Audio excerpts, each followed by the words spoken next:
Welcome back dito sa channel natin. Pupunta tayo ngayon ng Arca South. Magbibigay tayo ng latest update sa iba't ibang mga projects na ginagawa doon. Madadaanan pala natin itong ginagawa na New Senate Building dito sa may Fort Bonifacio.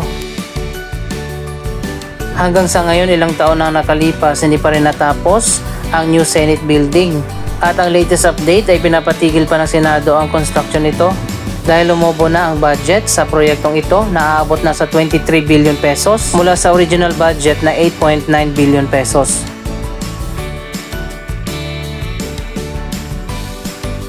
Ayon pa nga sa Senado, hindi matutuloy ang paglipat nila dito sa bagong Senate Building. Baka sa susunod na taon, year 2025, hindi pa rin sila makalipat dito.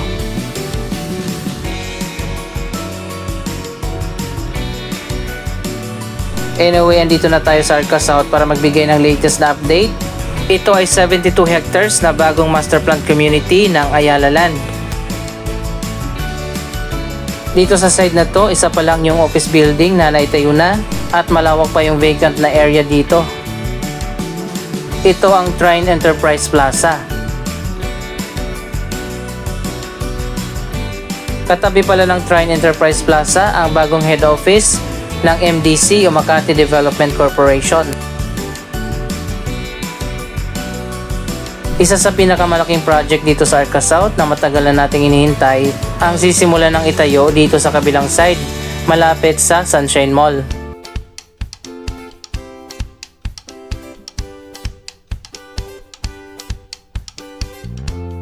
Dito itatayo ang pinakabagong integrated transport hub sa Arca South.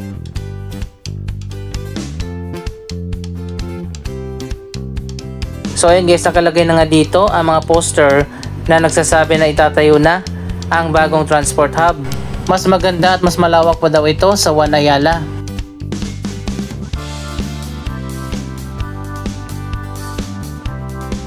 Ang unang pangalan ng proyektong ito ay Taguig Integrated Terminal Exchange o TTEX. Hindi ko lang alam kung ito pa ba yung gagamitin na official name ng proyektong ito. Medyo masagwa pakinggan. Ang alam ko, magkakaroon din dito ng isa pang regional mall. Bukod pa sa Ayala Mall na makikita natin dito sa kabila.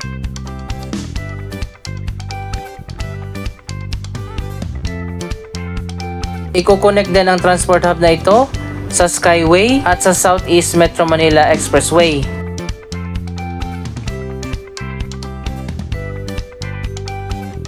Ilang buwan ang nakaraan, nagkaroon ng signing of agreement ang Ayala Land, ang developer ng Arca South at ang San Miguel Corporation para sa pagtatayo ng mga bagong elevated viaduct na i-connect dito.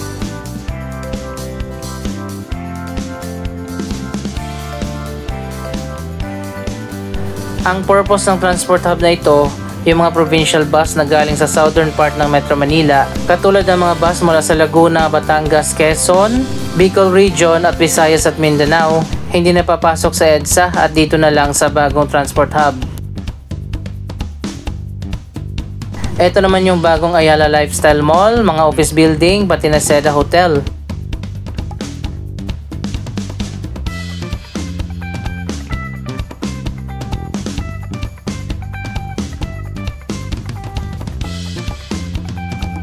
So finally, nagkaroon na rin ng progress dito sa mga proyektong ito na nagkaroon nga ng delay dahil sa pandemic. Nakalagay na rin dito sa mga poster na opening ng Ayala Mall sa year 2025. Kasama na rin siguro dyan ang Seda Hotel at mga office building sa 2025 din. Magiging intermodal na transport hub ang bagong terminal na itatayo dito. Ang mga provincial bus na galing sa South at iba pang mga public utility vehicles katulad ng mga jeepney, UV Express, modern jeepney at mga city bus dito na magtatagpo. Ito na ang magiging PTEX sa southern part ng Metro Manila. Most likely yung mga terminal dyan sa EDSA Pasay at Buendia Pasay, dito na ang magiging terminal ng mga bus.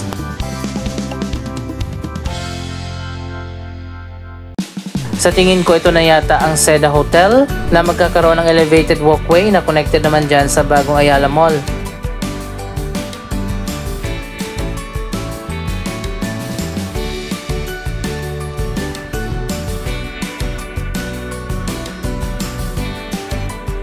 Yung likod naman ito ay mga office building.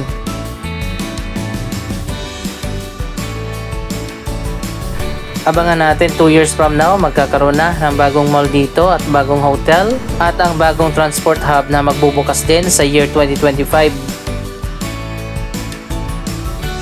Sana hindi na magkaroon ng delay at matapos ang bagong transport hub sa loob ng 2 taon.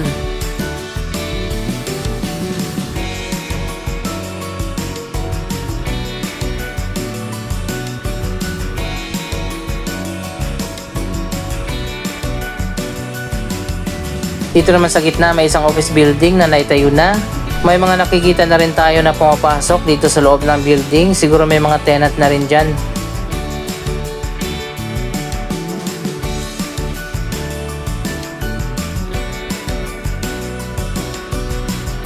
Majority pa rin dito sa site na to ng Arca South ay bakante pa. At sa ngayon ay ginawa mo na ito na open park. Karamihan sa mga namamasyal dito yung mga nakatira sa nearby areas. May mga office building na rin doon sa dulo, mamaya pupunta tayo doon. Dito naman sa kabilang side ng Arca Boulevard ang Lander Superstore. Ilang buwan na rin mula nang nagbukas dito ang bagong Lander Superstore.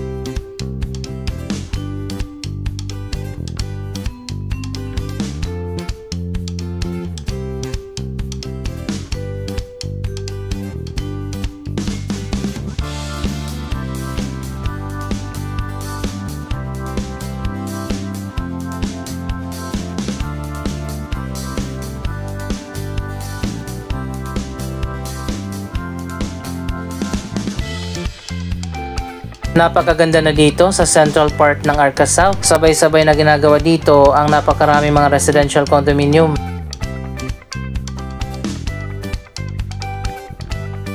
Ilan sa mga residential condominium na ginagawa dito ay ang Park Cascades, The Veranda, Garden Court Residences at marami pang iba.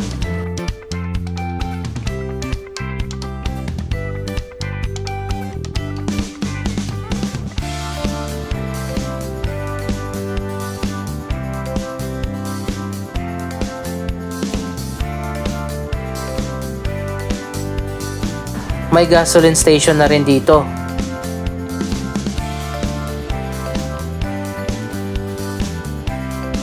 At kamakailan lang nung huli tayong pumunta dito, natapos na nga yung bagong football field. Pero hindi pa tayo nakapasok noon dahil ginagawa pa yung kalsada. At ngayon tapos na yung bagong kalsada dito at pwede na siguro tayong dumaan.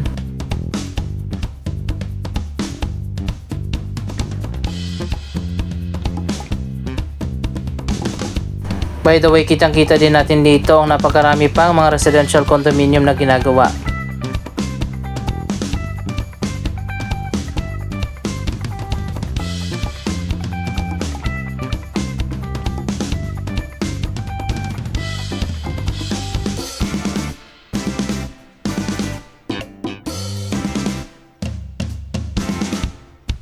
So ayun guys, pwede na tayong pumunta dito sa bagong football field.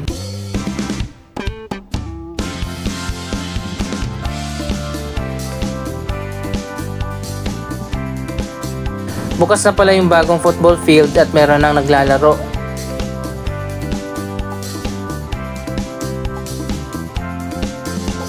Arca South Pitch pala ang official name. Naging common na feature sa mga Ayala Land Development ang mga football field.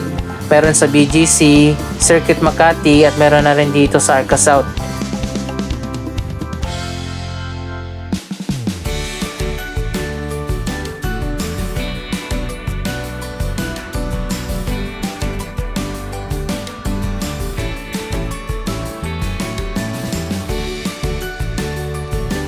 Wow, ang ganda na pala dito. Napakalawak din ng football field.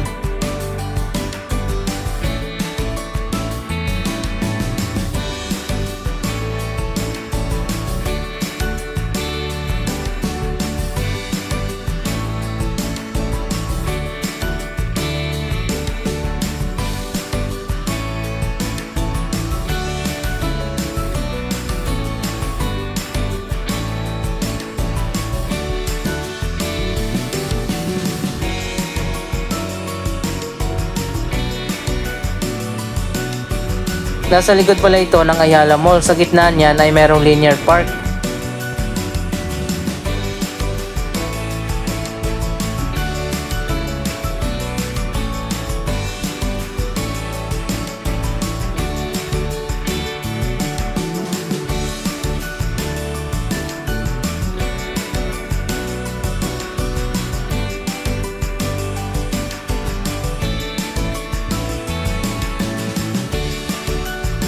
Iba talaga kapag Ayala Land ang development, talagang master planned ang community.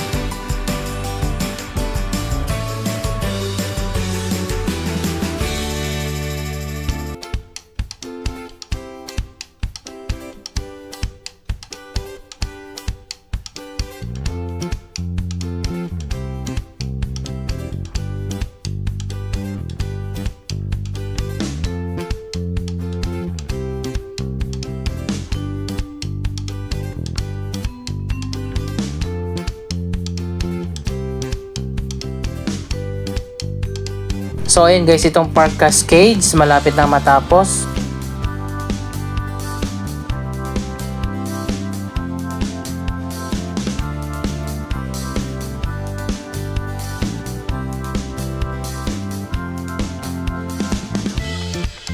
Sa gitna ng bawat cluster ng mga residential condo, may mga linear park.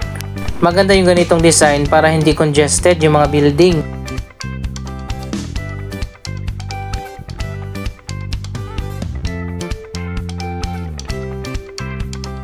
Malawak din yung mga sidewalk at mayroon pang bike lane.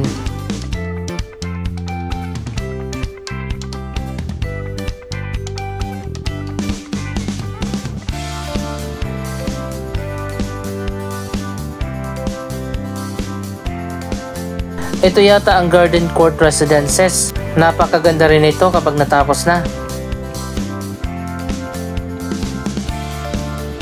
Ganon din dito sa gitna, meron ding open park.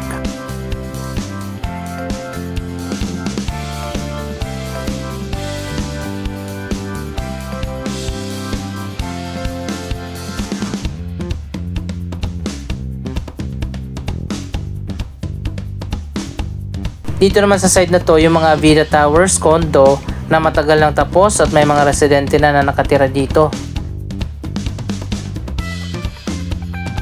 At nasa likod naman ito ang pinakaunang cancer care hospital dito sa ating bansa, ang Healthway.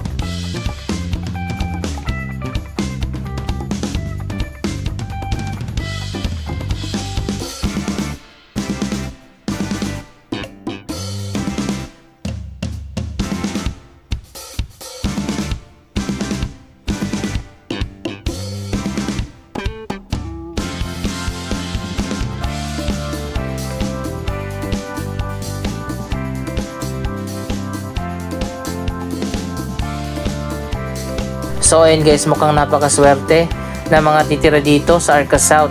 Napakaganda ng mga amenities ng urban planning at ang layout ng buong city. Dito naman sa side na to, yung mga condo ay tapos na at may mga resident na rin na nakatira na.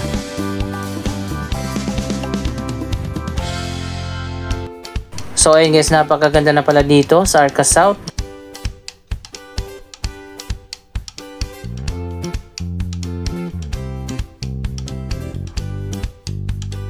Mabilis na rin yung progress ng mga project na ginagawa dito.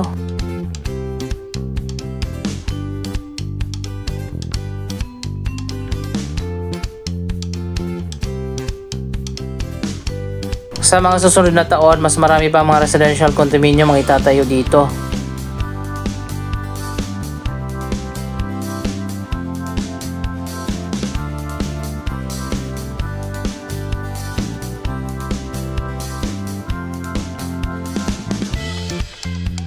Dito naman sa dulo, ang iba pang mga office building. Ito ang Savia Financial Center. Ayon pa sa nakausap natin, magkakaroon daw dito ng iba't ibang mga government offices sa Savia Financial Center, tulad ng LTO, PSA at marami pang iba.